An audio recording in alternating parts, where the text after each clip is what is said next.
October in Vermont. A chill deeper than the autumn air settled over Glastonbury Mountain. Trees, skeletal fingers against the gray sky, clawed at the fading light. Fallen leaves, brown and damp, blanketed the forest floor, muffling every step.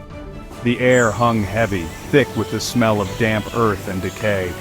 This was the Bennington Triangle, a place where shadows lingered and whispers seemed to rise from the earth itself.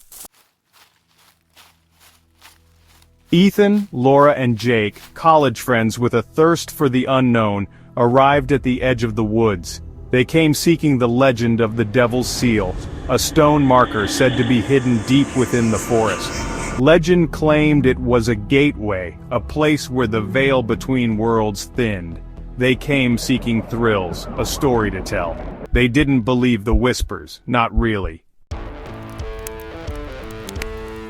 The first night, they huddled around a crackling fire, its flames a meager defiance against the encroaching darkness. Ethan recounted the local tales, stories of vanished hikers and strange occurrences. He spoke of the Devil's Seal, a stone carved with an unholy symbol, said to be cold to the touch, even on the hottest day. Laura shivered, pulling her jacket tighter.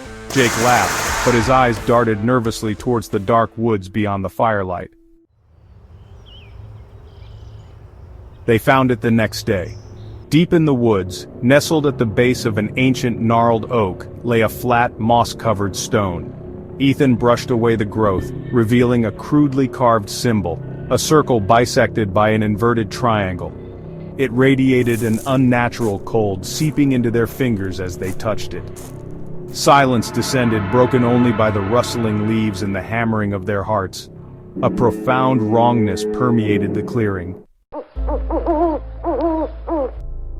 That night, fear was a living presence in their camp. Ethan, visibly shaken, decided to turn in early. He retreated to his tent, leaving Jake and Laura by the dying embers of the fire. They spoke in hushed tones, their words swallowed by the vast emptiness of the forest.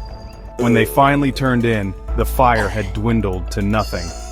The next morning, Ethan was gone. His tent lay undisturbed, but he was nowhere to be found. Panic set in.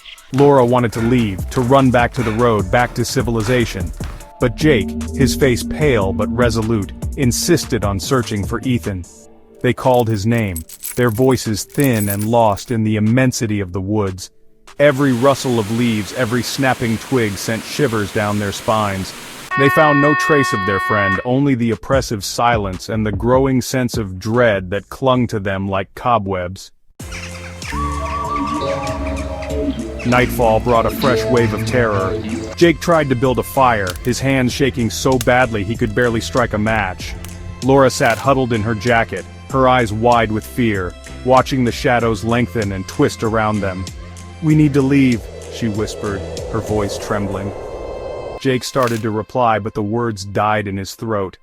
He turned slowly, his gaze drawn to the spot where Laura had been sitting only moments before. She was gone.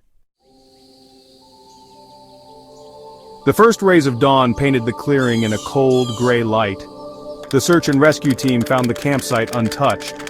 2 backpacks lay beside a neatly stacked pile of firewood. The tent was zipped shut, as if waiting for its occupants to return.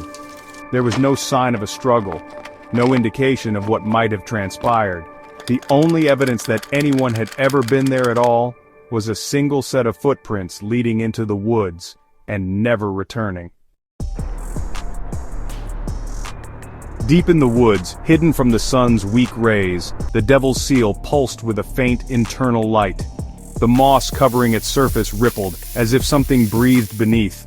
The air grew heavy, thick with the smell of sulfur and decay.